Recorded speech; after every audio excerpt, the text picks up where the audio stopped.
कहते हैं। कोई काम या तो हम खुद करते हैं या स्वयं होता है, उसे क्रिया कहते हैं। तो किसी काम के करने या होने को क्रिया कहते हैं। क्रिया मीन्स एक्शन, डूइंग वर्ड्स, जो कुछ भी मूवमेंट होता है, हलचल होती है, वह क्रिया है। तो क्रिया जैसे जाना क्रिया है। इस जाना क्रिया धातु, क्रिया दरअसल धातु से बनती है। क्रिया का मूल रूप धातु है। तो इसमें जा धातु है और ना प्रत्यय है। तो ना प्रत्यय लगाकर किसमें, जा धातु में, जा धातु में ना प्रत्यय लगाकर ये बना जाना। तो जाना क्रिया है। तो जो धातु मूल धातु है उसमें प्रत्यय लगाकर क्रिया का निर्माण होता है। कर्म क्रिया के दो प्रकार होते हैं, कर्म के आधार पर क्रिया के भेद और रचना और अर्थ के आधार पर क्रिया के भेद। कर्म के आधार पर दो प्रकार है, सकर्मक क्रिया और अकर्मक क्रिया। सकर्मक क्रिया वह क्रिया होती है जब क्रिया का व्यापार या क्रिया के व्यापार का फल कर्ता पे ना पड़कर कर्म पर पड़ता है, उसे हम सकर्मक क्रिया कहते हैं। मतलब ट्रांजिटिव वर्ब होती है। जैसे रवि फल खाता है, तो रवि क्या खाता है, फल खाता है, तो फल कर्म है। रवि क्या कर्म कर रहा है, फल खाने का। जो सकर्मक क्रिया होती है वो भी दो प्रकार की होती है, एक कर्म होता है और दो कर्म होते हैं। डबल ऑब्जेक्ट हो सकता है, सिंगल हो सकता है। तो कैसे, नीचे वाला सेंटेंस है, अध्यापक छात्रों को हिंदी अध्यापक ने छात्रों को हिंदी पढ़ाई। तो हिंदी और छात्रों दो कर्म है, तो इसे दो कर्मक क्रिया कहते हैं, जिसमें दो कर्म होते हैं।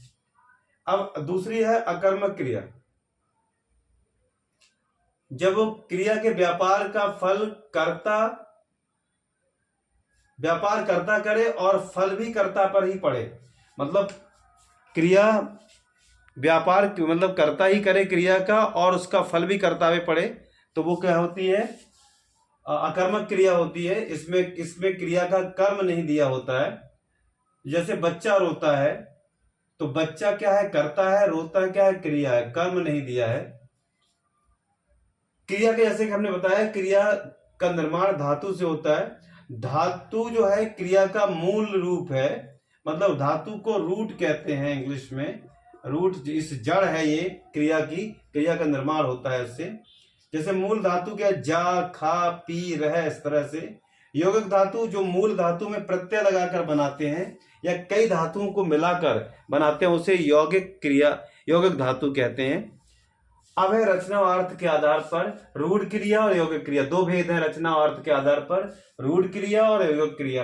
रूढ़ क्रिया मूल धातु से बनी क्रिया रूढ़ क्रिया कहलाती है। जैसे पढ़ से, पढ़ क्या है, मूल धातु, पढ़ मूल धातु है और इससे बनी क्रिया क्या है, पढ़ से बना पढ़ना, पढ़ा, पढ़ी, पढ़ेगा। तो जो पढ़ मूल धातु थी, इसी से पढ़ना, पढ़ा, पढ़ी, पढ़ेगा। तो ये रूढ़ क्रिया है जो मूल धातु से बनती है।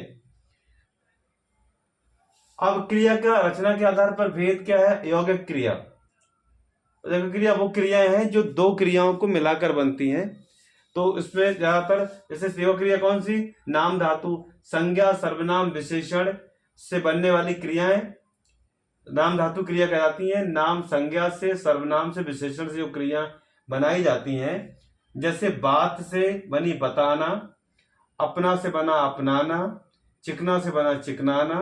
तो जो बात संज्ञा थी और बताना ये क्या क्रिया है, अपना क्या है, सर्वनाम है, उससे बना अपनाना, तो क्या बन गया, क्रिया।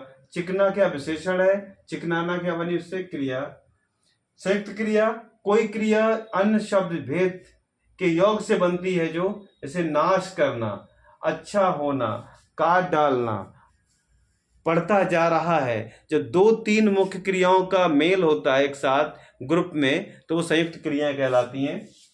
प्रेरणार्थक क्रिया कर्ता पर किसी दूसरे की प्रेरणा हो तो उसे हम प्रेरणार्थक क्रिया कहते हैं। जैसे हमने पंडित जी से पूजा करवाई, तो पंडित जी से पूजा करवाई, हमने प्रेरणा दी, तो प्रेरक करता है और प्रेरणा किसको दी जा रही है, पंडित जी को। तो प्रेरणार्थक क्रिया है जब कोई कार्य कोई दूसरा प्रेरणा दे और दूसरे से कार्य करवाया जाए, खुद ना किया हो स्वयं।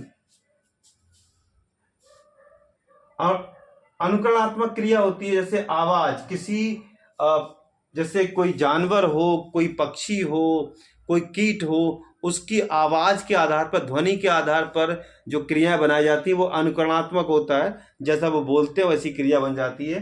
तो जैसे कोयल की आवाज में कू कू करती है कोयल, जैसे बकरी में करती है, ठीक है।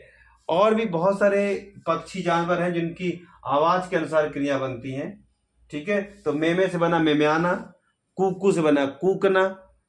कोयल कू करती तो कोको से क्या क्रिया बनी, कूकना। बकरी के में से बना मेम्याना। इस प्रकार से सामान्य क्रिया होती जाना, खाता, पीना। अन्य क्रिया है जैसे सहायक क्रिया जो मुख्य क्रिया के साथ आती है, हूं, है। इस तरह से क्रिया सहायक क्रिया, हेल्पिंग वर्ब है। पूर्वकालिक क्रिया जब कर्ता एक क्रिया समाप्त करके दूसरी क्रिया शुरू करता है। जैसे लड़का पढ़कर सो गया, तो सो गया लास्ट वाली क्रिया है मुख्य क्रिया, उससे पहले पढ़कर। तो जो आखिरी क्रिया से पहले क्रिया आती है, जैसे पढ़कर, सोकर, देखकर, वो पूर्वकालिक क्रिया कहलाती। लड़का पढ़कर सो गया तो पढ़कर क्या पूर्वकालिक क्रिया है, और लास्ट में जो है वो मुख्य क्रिया है, ठीक है। तो इस प्रकार हमने ये क्रिया को जाना, क्रिया के धातु क्या होती है, क्रिया का सामान्य परिचय, ये हमने जाना। फिर मिलते हैं, नमस्कार।